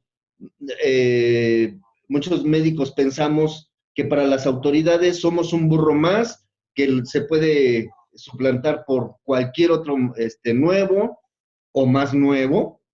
Entonces, pues sí, quisiéramos saber por qué no se nos ha dicho la verdadera verdad, por qué no nos hablan con franqueza y nos dicen, ¿sabes qué? Tú puedes aguantar hasta eso, sería más gratificante a que nos sigan mintiendo, ¿no? Entonces, pues sí, muchos queremos saber cuándo nos va a tocar o más o menos en qué periodo nos podría tocar la vacuna que se supone que debió haber llegado en enero, que debíamos estar vacunados. Entonces, ¿para cuándo podríamos tener una fecha? Yo sé que es difícil, sin embargo, pues para más o menos ver qué tanto más voy a seguir sin protección de la vacuna y continuar tomando las medidas extremas con nuestra batita, porque no tenemos un equipo de protección hospitalario, que más quisiéramos. Lo único que tenemos es cubrebocas, una bata quirúrgica desechable, guantes, gorro, las caretas de acetato. Entonces, pues no veo mucha preocupación por parte de nuestras autoridades. ¿Para cuándo podrían preocuparse por nosotros con la vacuna? Aproximadamente. Disculpen que sea tajante, espero que no me manden fusilar ahí los patrones de arriba, pero sí quisiéramos saber cuándo va a llegar la vacuna aquí a la Tierra. Y buenas tardes a todos. Muchas gracias, doctor Esperanza. De ninguna manera, aquí en esta capacitación, todos pueden opinar de cualquier punto y aquí no hay línea, doctor, ¿eh? No se preocupe. Adelante, doctor. Muchas gracias.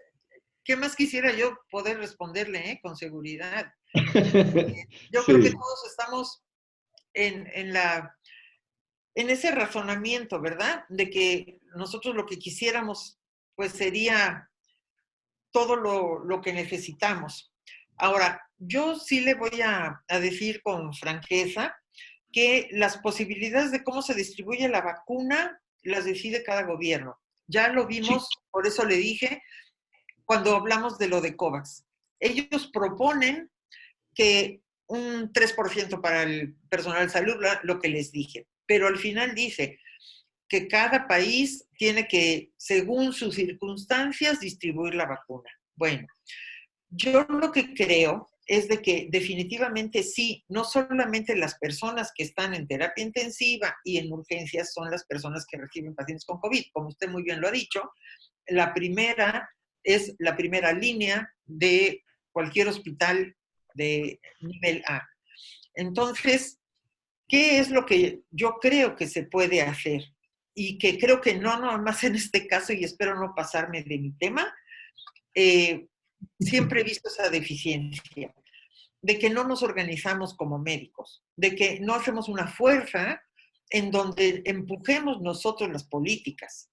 Yo no quiero ya meterme en este tema, pero no es nada más del tema COVID, es de muchas cosas, en donde yo creo que la fuerza que hagamos nosotros a través de nuestros colegios, a través de nuestras organizaciones médicas, podríamos nosotros impulsar, llevar las cartas hacia el Consejo de Salubridad General para que se den cuenta de las necesidades. Porque muchas veces yo creo que pues puede haber decisiones políticas y también puede haber quizás decisiones que se han tomado con respecto a otros países, que a lo mejor no funcionan como el nuestro. Y que si hubiera a lo mejor la suficiente información veraz, cambiarían las políticas. Yo lo que creo, y le vuelvo a decir, no nada más en este caso, es de que se unieran los médicos a hacer solicitudes a través de sus sociedades médicas al sistema de salud. Sí, sobre todo que hubiera honestidad. Yo creo que con eso estaríamos felices, no nada más los médicos, todo el país, ¿no? No es que sea egoísta, pero incluso nos llegó por acá el rumor y lo considero como fake news, hasta no ver, no creer, porque incluso nos amenazaron que iban a vacunar primero a los maestros. Y dice, ay, qué bárbaro. Y sí, estamos empezando. Tenemos un moñito que simboliza el luto por nuestros compañeros. Nosotros, desgraciadamente, también estamos incluidos en nuestra unidad, pero tenemos nuestro moñito inicial de, de, mm, del luto por nuestros compañeros y yo le puse, esto ya fue a modo personal, es un moño negro y rojo, porque también estoy en huelga trabajando, pero estoy en huelga porque no se han preocupado por nosotros como debieran. Y de hecho, ay, discúlpenme, pero invito a todos para que usemos un moño rojo con negro como huelga y como luto. Discúlpenme. Y sí, no quisiera que sonara como egoísmo, pero estamos desprotegidos ante esto, ¿no? Y no miedo, es la precaución. Como lo hemos dicho en algunas otras videoconferencias, pues los que ya estamos encanecidos, pues ya pasamos por SIDA, ya pasamos por Zika, ya pasamos por cólera, ya pasamos por influenza, y por el momento le hemos aguantado, pero esta está más agresiva. Entonces, pues sí, hay que pensarlo un poco más. Mil gracias por la atención. Muchas gracias, doctora Esperanza. Gracias, doctora Casas. Aquí tenemos también otra pregunta que se relaciona con dos más que están en el chat. Carlos del César Tranda pregunta, buena tarde, de acuerdo a su experiencia, ¿qué vacuna y de qué laboratorio recomendaría para las personas adultas mayores de 60 años y por qué? Y también, con relación a esta pregunta, hay otra en donde comentan si usted considera que en México no se le ha dado mucho auge a la vacuna o reconocimiento de COVAX. Bueno, a ver, sobre la primera pregunta, ¿cuál es mejor para los mayores de 60 años? Creo que no estamos desgraciadamente en la posibilidad de elección. Si nosotros, para cuando nos dijeran, les toca la vacuna, ¿cuál eligen?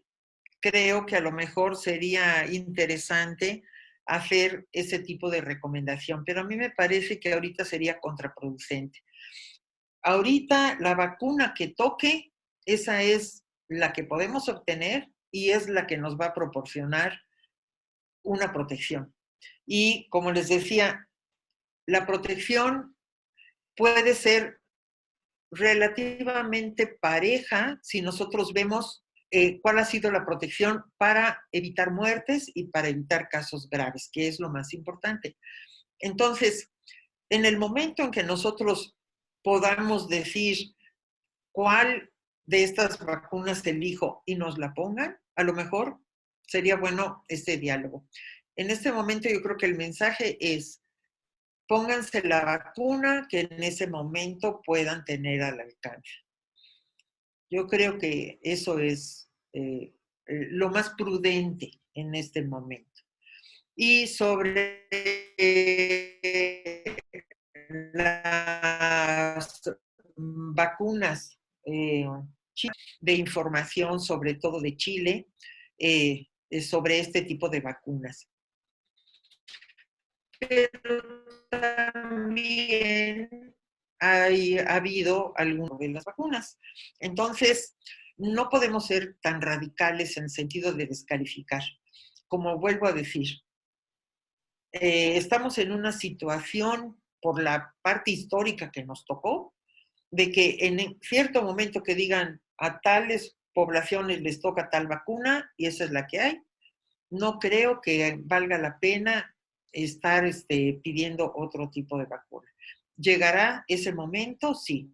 ¿Va a haber evaluación de las vacunas de comportamiento mundial? Sí. ¿Que tenemos que ver comportamiento según nuestra población? También. pero yo creo que eso llegará en unos cuantos meses, quizás a fin de año, de que ya se tenga un estándar de un número suficiente de sujetos en los cuales se pueda sacar una conclusión. Muchas gracias, doctora Casas. Pues queremos preguntarle si usted tiene algún comentario final que nos quiera hacer para cerrar esta sesión y algo que nos quiera dejar para todos los participantes que estuvieron con nosotros este día. Bueno, pues en primer lugar, agradecerles que tengan este foro. Creo que es muy importante. Yo ya he visto varias de las conferencias que se han presentado y son muy enriquecedoras, y creo que todo lo que nos nutra pues es algo para alabar. También darle las gracias a todos que en este fin de entrada a la Semana Santa y a las vacaciones pues hayan tenido el tiempo de querer capacitarse. Eso habla pues sumamente bien de la forma de considerar su profesión. Y dentro del tema que nosotros estamos tratando, precisamente el mensaje que yo quiero llevar es que efectivamente esto ha sido un problema inesperado mundial que tenemos que tratar de que cada uno de nosotros colabore. Yo creo que lo principal es sentir la responsabilidad personal y transmitirla a cada una de las personas que se las podamos transmitir. La diferencia la va a hacer cada uno de nosotros, no la va a hacer el mundo. O sea, eso de pensar que es que cuando ya la población tenga 80% de vacunación vamos a tener menos riesgo. Eso es una entelequia, eso es nada más algo abstracto, ¿verdad? Numérico, que está basado en estadística, está muy bien, pero ¿qué significado tiene para cada persona? Va a significar el hecho de enfermarse, no enfermarse, quedar grave o morir o transmitirlo a seres queridos que quizás mueran. Eso es lo que va a pasar y es lo que nos importa a cada uno de nosotros como personas. Nosotros como médicos tenemos la responsabilidad de tratar de que las personas que estén a nuestro cuidado sigan las medidas de protección, hagan todo lo necesario para que aunque estén vacunadas, tengan la mejor posibilidad de no infección y de fomentar la responsabilidad, porque esa es, yo creo, la única forma. Esta es una pandemia que va a disminuir, pero no pronto. Si ustedes se acuerdan de la diapositiva que les mandé, les puse casi al principio sobre proyección de posibilidad de inmunidad global en México, son 2 años y 6 meses. A lo mejor sí, a lo mejor un poco menos, pero no creo que mucho menos.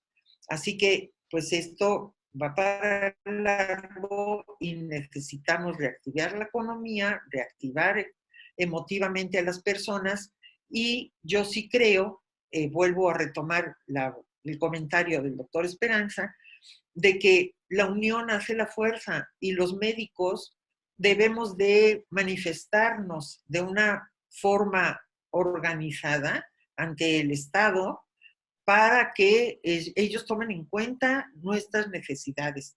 Somos primer lugar en el mundo de muertes de personal de salud.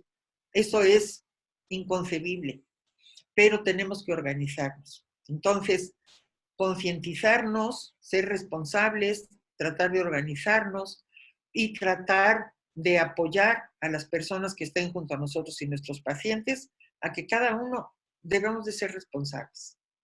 Yo creo que eso es el mensaje que quisieras darles, porque las vacunas son una gran parte de la solución, pero no son la solución. Entonces, bueno, la solución será lo que hagamos cada uno de nosotros. Muchas gracias. Es, doctora, muchas gracias. También queremos pues decirle que en el chat hubieron bastantes comentarios y todas las personas que los hicieron coincidieron en que esta exposición fue muy clara. Les gustó, le agradecen muchísimo por compartir sus conocimientos, le dan las gracias, al igual que nosotros, doctora. Gracias a ustedes.